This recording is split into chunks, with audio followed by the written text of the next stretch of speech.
নমস্কার বন্ধুরা, আমি সিঞ্জিনি। সবাইকে নতুন আরেকটি ভিডিওতে স্বাগত। তোমরা সবাই কিরকম আছো? আশা করি ভালোই আছো।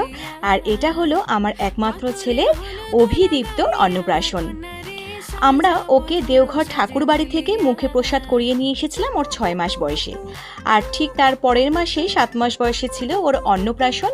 আর এই অন্নপ্রাশনকে কেন্দ্র করে কিন্তু আমরা সবাই প্রচণ্ড এক্সাইট ছিলাম। আমাদের এতটাই এক্সাইটমেন্ট ছিল কারণ 5 বছর পরে, মানে বিয়ের 5 বছর পরে আমাদের ঘরে কোল আলো করে এসেছে আমার ছেলে অভিদীপ্ত। আর এই নামকরণটাও কিন্তু করা হয়েছে ঠাকুর বাড়ি থেকেই।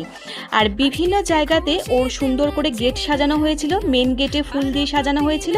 তারপরে গায়ে হলুদের জায়গাতেও খুব সুন্দরভাবে টাপ দিয়ে গায়ে হলুদ লেখা ছিল অভিদীপ্তর গায়ে হলুদ, আবার বাইরের গেটে লেখা ছিল অভিদীপ্তর মুখে ভাত। তো এই কাজটা সম্পূর্ণই করেছে আমার দাদার বন্ধু। এত সুন্দর করে কাজটা করেছে ওই দাদাটাই আমার আবার বোনের বিয়েতেও খুব সুন্দরভাবে সাজিয়েছিল। তাই তোমাদের এই সাজটা কেমন লেগেছে বা তোমাদের এই অ্যারেঞ্জমেন্টটা কীরকম লেগেছে অবশ্যই কিন্তু জানিও কমেন্ট বক্সে।